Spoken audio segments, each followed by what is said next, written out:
Hello and welcome to this week's edition of Invest Africa. I'm Bronwyn Nielsen. Now, it was once considered a moral gesture, big business voluntarily giving a small portion of their profits to the less fortunate. But in recent times, and particularly in South Africa, corporate social investment has become a business imperative. It's widely recognized that companies have a broader role to play in socio-economic development. In South Africa, for example, where business is obliged to transform, CSI even gives firms BEE points. Today on the show, we interrogate the CSI sector as a business imperative and analyze how best businesses can derive a return on investment.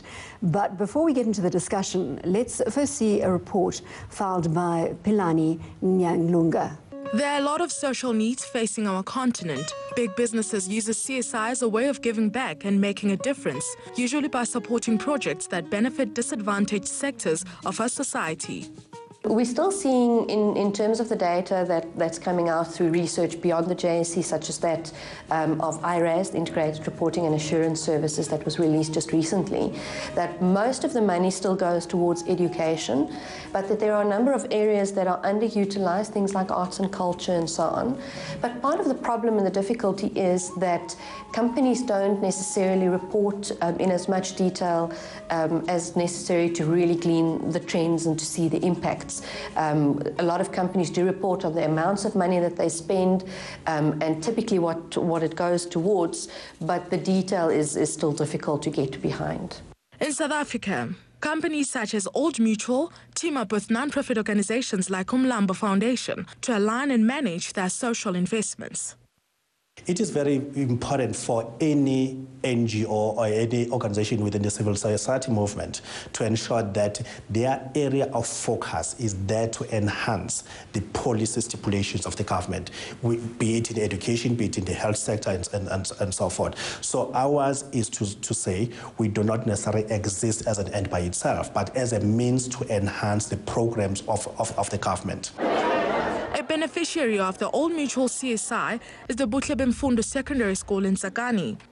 Its principal was given an opportunity to complete his advanced certificate in education. Godfrey Munanyane says this empowered him to drive good results at the school. I managed even to convince teachers to understand that it's not all about being paid for you to conduct extra classes. It's all about how do you plow to these learners. So plowing has changed from the point of getting paid, because when you are paid, you will work, what then? Because I'm going to be paid.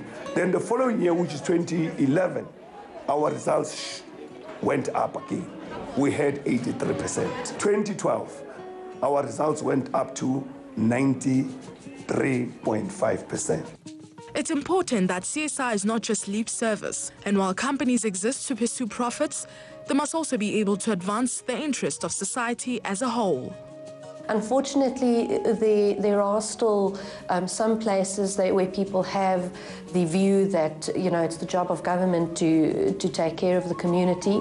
But I also think we see in South Africa a very big commitment amongst our corporate sector to really make a difference. And partnering with government can be of mutual benefit. Government should also not just accept that the corporates will step in where they fail to deliver. And that partnership then becomes very important to make sure that there's mutual benefit, but also ultimately that the community where you're working gets the benefit. So for corporate social investment to gain universal respect and recognition, it needs to have a measurable developmental impact for both the company and its beneficiaries. Philani Nyanglunga, CNBC Africa, Johannesburg. Joining us to dissect the myriad of issues that accompany CSI in Africa, I'm joined at the desk by Kone Gugushe. She's Divisional Executive for Corporate Social Investment at Nedbank. And then we've got Mtandazo Ngwenya, Chief Financial Officer at Chikululu Social Investments. We're also joined by Yunus Suleiman, Chairman at KPMG. And later we will be linking up to our Lagos studio where Ken Egbas will be standing by. And he's a Managing Partner at True Contact. We'll get that link up in just a moment. Kone, let's start with you. How seriously are companies taking CSI in South Africa and Africa? Well, thank you, Bronwyn. I think CSI, certainly from our perspective, we take it as a business imperative. It is absolutely part of showing our social responsibility and making sure that, as we don't exist in a vacuum, we need to uplift society so that we can make sure that we sustain even the environment of business in which we operate in. Eunice, are we seeing traction? Definitely. I think what we're seeing is that CSI is not seen as a, call it, extension of public relations and marketing anymore. It's got to be separated. It's a strategic business imperative, and it's got to be aligned to the business strategy across the continent. And in fact, recently we, as KPMG, we separated the foundation out of our marketing and communications, and we set up KPMG Foundation, which I'm now chairing as well. And that's how seriously we're taking it. Mthandazo, if you can explain exactly what Tsikululu does, because this is the heart of your business. Well, Tsikululu is an organization that manages a number of outsourced foundations in South Africa. And our primary aim is to reduce the operating cost of this foundation so that far much more money is available to do social development. Working across a number of sectors, we're able to leverage relationships and partnerships with government to deliver on specific CSI initiatives. We pride ourselves by being able to have a helicopter view of what's happening in the sector, but also looking extensively at working with government to deliver on specific priorities that our government has set. Understanding that social development, although a government imperative, needs to be backed up by a commercial sector that benefits off, whether it's minerals or agriculture or whatever environment set up by the state. We're joined by Ken Egbaz, Managing Partner at True Contact in Lagos. Ken, appreciate your time this afternoon. If we can just pick up on the SERA Awards, which obviously True Contact has been forging ahead with. Can you give us a little colour on what the awards are about and the impact of CSI in West Africa? Thank you very much for having me. The Nigeria CSR Award, this is the SERA Award, is an award that was designed to promote good corporate citizenship in Nigeria and focusing especially in the areas of corporate social responsibility, which also touches on corporate social investment as well as sustainability as well. And we're in the 7th year, and for the past 7 years, it has been a platform for driving the agenda that tries to make companies or organizations in Nigeria understand that they don't have to stand aside and watch issues that touches on development and change, that they could actually be in the driver's seat. And in the past few years, we've had quite an impact in Nigeria. We've been able to increase buy-in in terms of organizations who are engaging in the sustainability and corporate social responsibility or corporate social investment journey. We've had more companies come on board, and we've seen a lot of them. A few years ago, we had a situation where not many of them had even policies.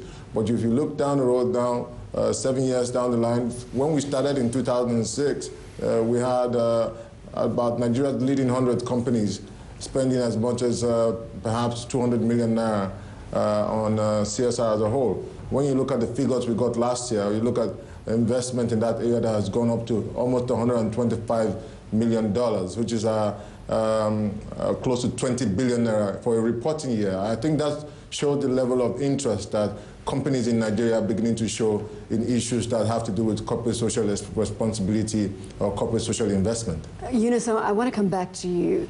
What about it if we looked at a scenario where all corporates pooled the 1% of corporate profits that they need to allocate to corporate social investment?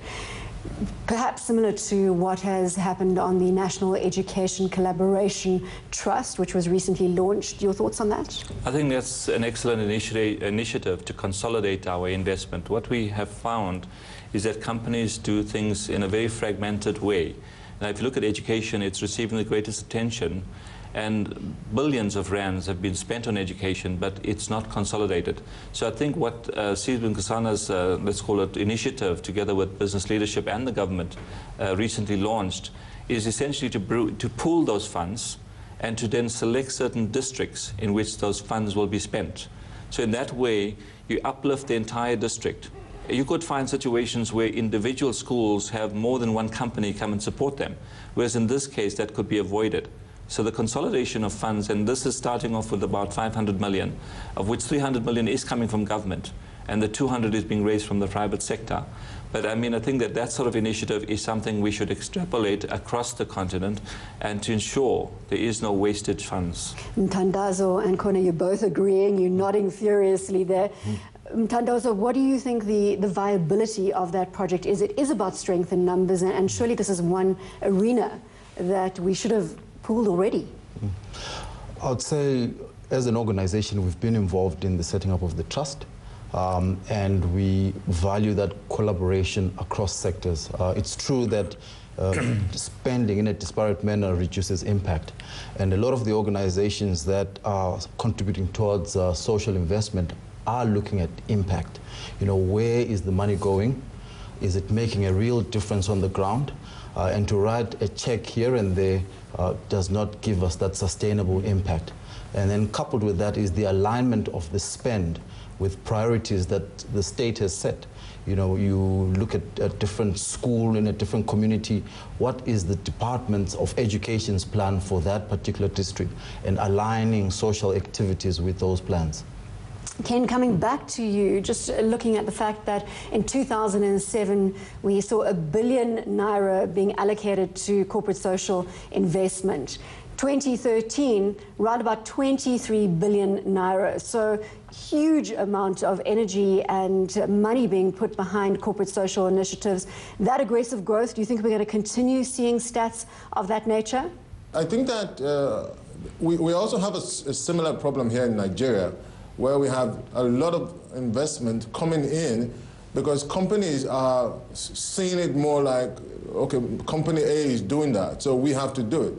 So we've had more investment go into it without organizations really understanding why they have to involve themselves or engage in corporate social responsibility or sustainability. Though as we go down the line, we're beginning to see many of them beginning to imbibe the ethos and the ethics and the understanding that it requires. But what this has done over the years is that, like, you know, like my colleague over on the other studio is saying, is that we've had quite a lot of wastage of funds, so much money, so much investment going into areas of education, areas of health and environment in Nigeria, and you don't have the ability or the capacity of the companies to actually measure impact, because, you know, in the design, impact measurement doesn't have that very strong footing. And the reason being that we're still in that level where people are just adopting it. And in the process of adopting, we have so many more companies who are doing it because they feel it gives them a competitive advantage, other than understanding that, you know, it's actually something that should tie to the organization's DNA and how they deliver on the business promises, and also how they deliver on issues that have to do with the environment, people, and the planet as well. So those are areas I think that in the coming years, we hope to see some level of improvement as more of these companies get the right kind of staff, which is one problem we have here in Nigeria. It's a young industry, and we don't have people who have a lot of the expertise. And those who tend to have some level of knowledge are always stuck in the area of philanthropy. And, you know, Ken, I just need to bring it back to Johannesburg for a second. Kone, Nedbank having been announced as the socially responsible bank of the year for the second time in 5 years. The first time was in 2009, and that was at the African Banker Awards held in Marrakesh. What does it take to be the socially responsible bank of the year, considering you've won the award twice? Bronwyn, I think, you know, as much as we like to take that accolade, and it actually makes us very proud, we do understand that development is really about collaboration. It's about partnerships. It's about trying to identify what the developmental needs are and putting in solutions that are, one, sustainable, and two, effective. So what we try to do, we spend most of our money in the area of education as well, and we look at the whole pipeline from early childhood development right through to tertiary education.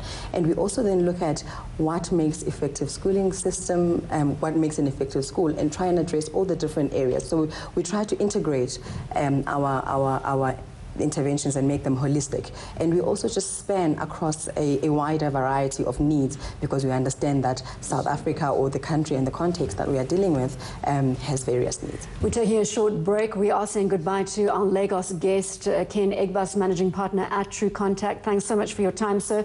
When we return, we get views from Nairobi, more on corporate social investment on the continent when we